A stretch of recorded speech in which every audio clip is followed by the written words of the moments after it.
No, I didn't. Thousand zeros saying things. What? Oh, yeah. And I've got something to say. Okay. All that aside, where were we?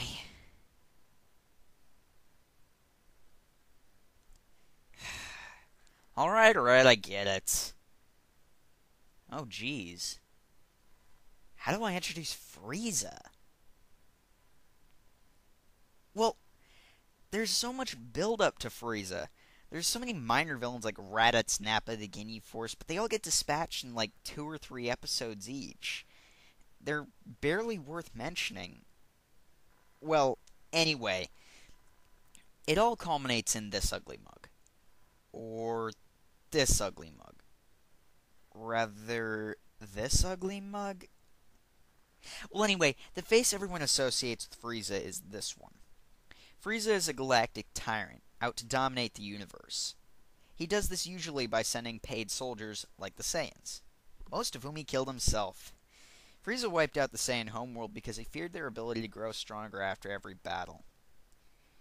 Frieza also started the tradition of transformations in Dragon Ball Z. We meet Frieza on Namek, Piccolo's home planet. Frieza was there hunting for the Namekian Dragon Balls in his quest for eternal life. After 3 seasons worth of TV episodes, Frieza is finally forced to fight for himself, mostly because all of his soldiers have been killed by this point.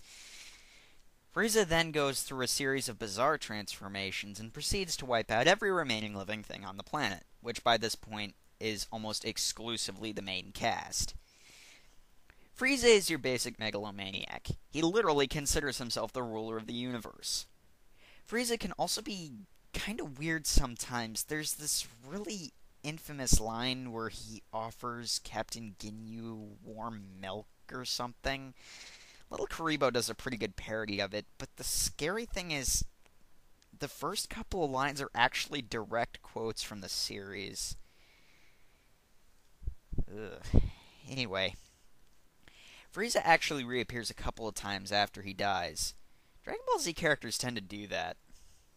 Every time I hear the English version of Dragon Soul, when the line, "nothing ever dies," comes up, I always add in, well, not in this series anyway.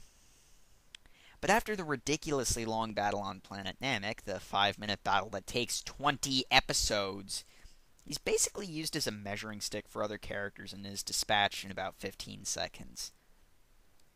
The first time he's used like this is when Trunks kicks him all around the desolate wasteland he happens to land on when he comes to Earth. You also meet Frieza's father, but he gets killed faster than Frieza does, so he doesn't really count. But it turns out that Trunks is actually another measuring stick for the next villains that show up. An old enemy from Dragon Ball, Dr. Gero, returns and brings with him 2 lethal androids, each one far stronger than Trunks. When the androids finally arrive, Trunks finds that they're not the same androids from his horrible future. As it turns out, one of the androids is actually Dr. Gero himself, but he doesn't really matter much, because as soon as he awakens the real android threat, androids 17 and 18, he is immediately killed by androids 17 and 18. There's also an android 16 who's sort of important in a kind of roundabout way, but he doesn't really count as a villain. 17 and 18 are basically just childish kids with superpowers. 17 blows up things for fun, and 18 basically just complains about how boring her brother is. That's right, they're actually siblings, and they're actually not androids but cyborgs, but that's sort of more of a writer's convenience for Krillin's sake. If things had progressed the way Trunks had predicted, the androids would have gone on a rampage and basically destroyed the world. But of course things don't go as predicted. Mostly because of this guy. Or rather, this guy? This guy? Ugh. When they say the many faces of evil, they mean Dragon Ball Z. Anyway, whatever you call this is Cell. Cell is another android made up of the living cells from all the strongest fighters who have ever been on Earth. Since Cell consists of the DNA of many Saiyans, he's extremely arrogant. In fact, about the only one who can keep up with him in terms of ego is Vegeta.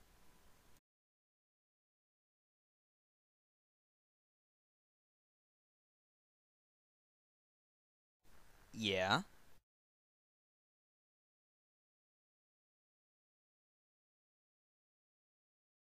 Why, that's easy, my friend. No one has a bigger ego than Vegeta. Cell's sole purpose in life is to absorb androids 17 and 18 and achieve his perfect form.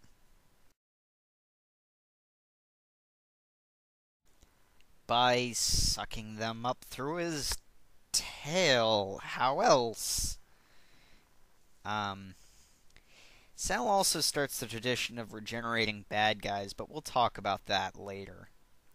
In the end, Cell gets blown away, big whoop, no one cares. That's another thing about DBZ. Bad guys can't ever just get killed. They have to be blown away by some spectacular laser blast or something. And that's it. That's all the Dragon Ball Z villains. Nope, there's not a single other villain that ever came up in Dragon Ball Z. Cell was the last one. It's always all done. All done. We've finished. Oh, boy. Ugh.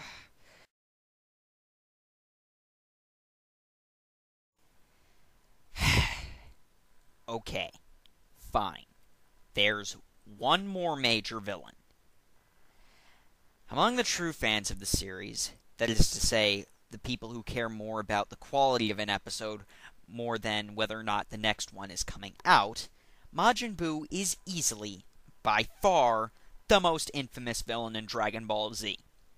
And not for a good reason. There is more to say about Majin Buu than any other villain in Dragon Ball Z. However, because of what Majin Buu represents, I'm going to save his description for my last Dragon Ball Z video. So, let me instead describe each of Majin Buu's many forms in one word. Idiot, useless, rip-off, Deus Ex Machina, wannabe, and for the last one, I think this demotivational poster covers it quite nicely.